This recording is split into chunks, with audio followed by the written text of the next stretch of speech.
The snow arrived in Canada this year, the way an unexpected guest arrives at a quiet house, loud, early, and with no intention of leaving. By January, the first storms had already buried sidewalks, softened the edges of the streets, and transformed familiar neighbourhoods into white, shifting landscapes. People joked at first, the way Canadians often do, about needing shovels as fashion accessories or trading cars for snowshoes. But as the weeks stretched into months and the snowbanks grew taller than fences, the humour thinned like the winter light. For many, this winter became a test of patience and endurance. Parents bundled their children in layers so thick they waddled like penguins. Commuters woke up earlier and earlier, scraping ice from windshields that seemed to freeze over again the moment they turned away. Delivery drivers navigated rutted roads, tires spinning in slush that swallowed boots and optimism alike. Even the most seasoned Canadians, those who pride themselves on shrugging off clod snaps, found themselves pausing at their doors, bracing for the bite of wind that seemed to cut deeper this year. But for me, this winter was something different, something heavier, something that reshaped not just the world outside my door, but the way I moved through it. I had always walked with confidence. Blindness didn't take away my independence. It simply meant I navigated the world through different senses. The rhythmic tap of my cane, the subtle slope of a curb, the reliable straightness of a shoreline. These were my landmarks, my compass points. I knew my neighbourhood by sound and texture, the hum of traffic at the main intersection, the hollow echo near the brick wall of the community centre, the gentle crunch of gravel that told me the park entrance was near. Then winter arrived with its endless storms, and suddenly the world stopped speaking the language I knew. Snowbanks rose like walls, blocking the paths I once followed with ease.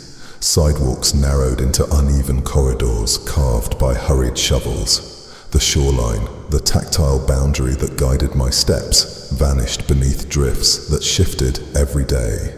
What had once been a predictable route became a maze of obstacles, each storm rearranging the landscape like a puzzle I was never shown the picture for. I tried, at first, to adapt. I stepped outside after the first big snowfall, came capping cautiously. The air smelled sharp and clean, the kind of cold that stings my nose. But the ground beneath my boots felt wrong, soft where it should be firm, slanted where it should be flat. I sank into snow instead of striking pavement. The shoreline I relied on was buried, its edges blurred into the rest of the world.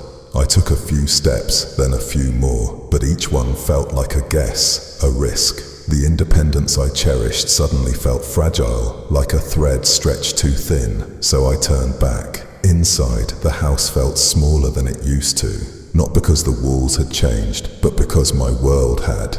I listened to the weather reports with a mix of resignation and disbelief. Another storm, another snowfall warning, another that the outdoors, my usual space of freedom, was now a place I couldn't navigate alone. Meanwhile, the rest of the country struggled in its own ways. Seniors found themselves trapped indoors, waiting for neighbours or city crews to clear walkways. Small businesses saw fewer customers as people avoided treacherous streets. Transit delays became so common they barely made the news. Even those who loved winter sports admitted that this year felt excessive, as if nature had turned the dial too far.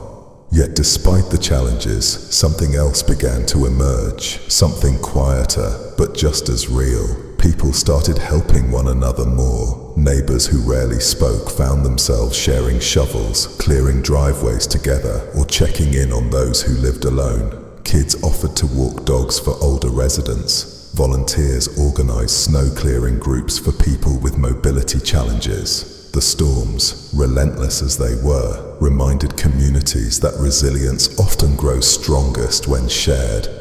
Friends began stopping by more often, not out of pity, but out of genuine care. They offered to walk with me, to guide me along routes I'm used to take alone. At first, accepting help felt like surrendering a part of myself, but over time, I realized something important. Independence doesn't disappear when I accept support. It simply changes shape. One afternoon, after yet another snowfall, a friend arrived at my door with a simple suggestion. "Nasir, let's go for a walk. Just a short one." I hesitated. The memory of sinking snow and shifting ground still lingered, but I missed the sound of the outdoors, the crunch of footsteps, the distant laughter of children, the soft hush of falling snow. So I agreed. Together, I stepped outside. The air was crisp, the kind that makes every breath feel new.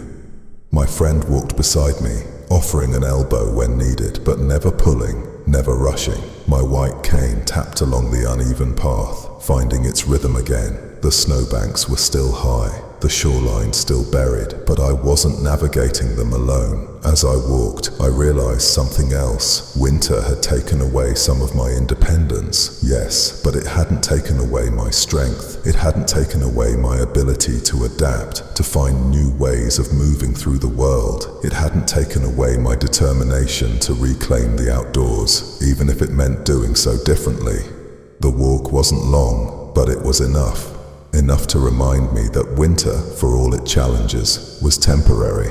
Enough to remind me that my independence wasn't defined by the weather or the terrain, but by my resilience. And when spring finally comes, and it will, even if it feels impossibly far, I'll step outside again, cane tapping confidently, shoreline clear and familiar beneath my feet. The world will open up the way it always does after a long winter, and I'll move through it with the same strength that carried I through the snowiest season Canada has seen in years.